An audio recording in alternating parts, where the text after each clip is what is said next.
Hello, Grigsby Gators. This is Mrs. Wilder again. It's still April 30th, 2020, and I'm getting ready to read part 2 of chapter 7 of the worst best school year ever. I had to break this up in half because it was too big for YouTube. So this is Mrs. Wilder's Morning Book Club, chapter 7, part 2. Here we go. I should just take his blanket away right now, Luella said, and let everybody look at him, and that would be that. But as far as I know, he never had to hold his breath 2 times so close together, and I don't know what that would do to him. I thought it would probably kill him, so I was glad she didn't do it, but I knew plenty of kids who would do it if they got the chance. My mother said, it better not be me or Charlie if we knew what was good for us. That poor child has been scribbled on and scrubbed with scouring powder. He's been bald and shiny-headed, and now that hair he's got looks as if someone planted it. Isn't that enough for one little boy? Either Imogene agreed with my mother, or else she had plans to exhibit Howard at some later date. See the amazing purple baby, 25 cents, and didn't want him used up.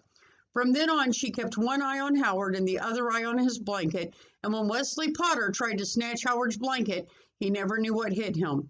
Imogene smacked Wesley flat and then stood him up and held him up by his ears and said, "You leave that blanket alone and you leave that kid alone, or I'll wrap your whole head in chewing gum so tight they'll have to peel it off along with all your hair and your eyebrows and your lip skin and everything." That took care of Wesley and everybody else who heard it, but it made Luella nervous. "Why is she being so nice to Howard?" Luella said. "Why did she get his blanket back? That's twice she's gotten Howard's blanket back. Why?" I didn't know why, but I knew she wouldn't have to do it again because nobody wants to go through life wrapped in gum or skinned bald, and that would be your choice. "Maybe she likes him," I said. "Why would she like him?" Luella said. "I don't even like him, and he's my own brother."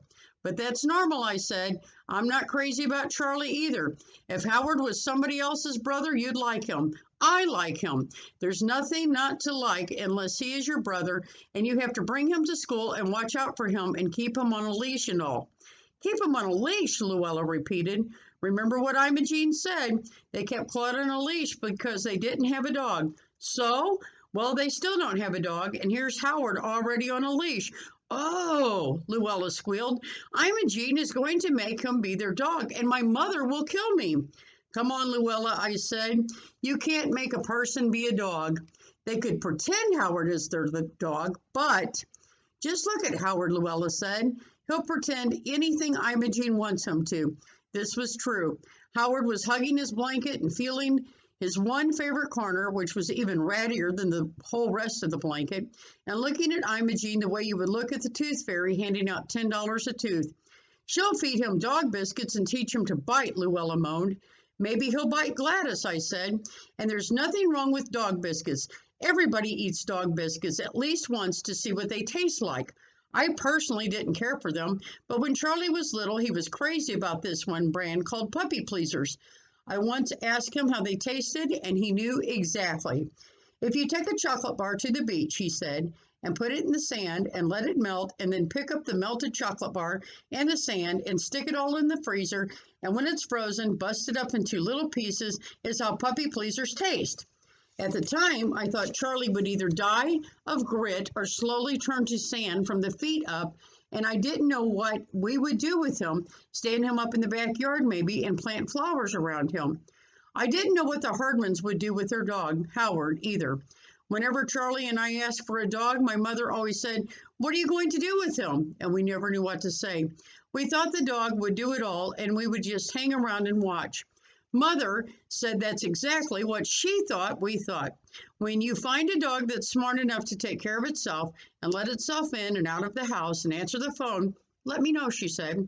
Luella said we would have to watch Imogene, or else she'll try to run off with Howard and take him home and name him some dog name like Rover or Spot.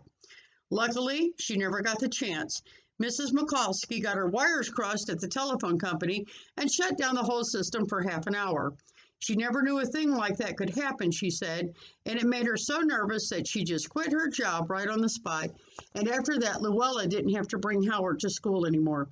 This was a big relief to Luella, and you could tell it made Miss Kemp happy too, but she gave a little speech anyway about how we would miss Howard and how he would be a big part of our sixth grade experience and how we would always remember him. Sounds like he died, Imogene muttered.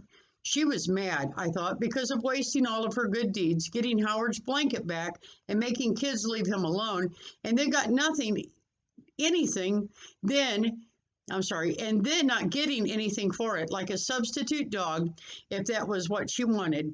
There is one thing, Miss Kemp went on. It seems Howard went off without his blanket. Has anyone seen Howard's blanket? No one had, or else no one would admit they had, not with Imogene sitting there blowing this huge bubble of gum out and in and out and in, ready to park it on anyone who looked guilty. It's too bad you can't study bubble gum and get graded for it, because Imogene would get straight A's. Her bubbles were so big and so thin, you could see her whole face through the bubble, like looking at somebody through their own skin. What if we can't find it? Asked Luella. We better find it, she said, or else Howard will go crazy because all he does is sob and cry and hold his breath and hiccup. He had also turned purple, she said, and he had almost passed out, so you had to figure that if somebody didn't turn up with Howard's blanket soon, he would never make it to next week, let alone kindergarten. We looked for the blanket off and on the rest of the day, although Alice said it would be better if we didn't find it. It's old and horrible and full of germs, she said, and she told Luella, you should be glad it's lost. Howard will thank you someday. This is what your mother says when she makes you wear ugly shoes. She says, this will give your toes room to grow, and you'll thank me someday. Hearing Alice say things like this makes you want to squirt her with canned cheese. Even Miss Kemp does, I think, because she said, Alice, I can assure you that by the time Howard gets to someday, he won't even remember this blanket. Someday, muttered. Don't be too sure. Imogene. There was good news the next day. Howard lived through the night without going crazy or purple, and even better news when Imogene showed up with the blanket. She said she found it at the bus stop underneath a bush. Nobody believed this. The herdman stole everything that wasn't nailed down, just out of habit. Why not Howard's blanket? But so what, Luella said, as long as Imogene brought it back. The next day, the art teacher, Miss Harrison, stopped Luella in the hall and gave her a bunch of stubby crayons for Howard. I just heard about your little brother's blanket, she said. Luella, you aren't going to find it because I threw it away. The last time we had art, I used it to wipe the pastels off the chalkboard, and then I just threw it away. I'm really sorry, but I didn't know it was Howard's blanket. It looked like my car washing rag. Luella shook her head. We found Howard's blanket. Miss Harrison shook her head. You're just saying that to make me feel better. No, as soon as I heard it was missing, I knew what I'd done and where it was, gone in the trash. She's wrong, Luella said. Maybe you're wrong, I said. Luella thought for a minute. Well, Howard wouldn't be wrong, and he thinks it's his blanket. You can't get it away from him. We did get it away from him, but we had to wait till he was asleep. Then we had to unfasten his fingers and quickly give him this old worn-out bathrobe of Luella's. See, said Luella, it's the same blanket. It certainly looked like the same blanket, old, faded, sort of dirty gray, with one corner that was especially old and faded and dirty gray.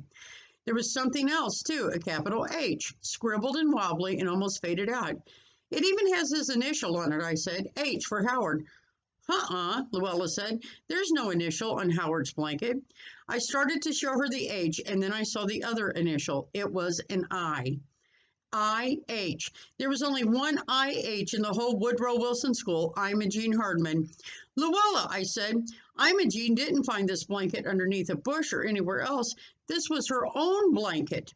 Luella refused to believe this, and you couldn't blame her. It was hard enough just to imagine that Imogene ever was a baby, let alone a baby with her own blanket to drag around and hang on to. Besides, Luella said, if it was hers, she wouldn't give it away. The Herdmans never gave anything away in their whole life. But what about the initials? I said. They aren't really initials, Luella said. I think they're just what's left of the bunny pattern. I guess Luella believed this, but I knew better. They were Imogene's initials, all right, and this was Imogene's blanket. Maybe somebody took it away from her when she was a baby, and maybe she yelled and held her breath and turned purple, so she would know exactly how Howard felt. She would be sympathetic. I could hardly wait to write this down on the compliments for classmates page in my notebook, but it looked too weird. Imogene Hardman, sympathetic.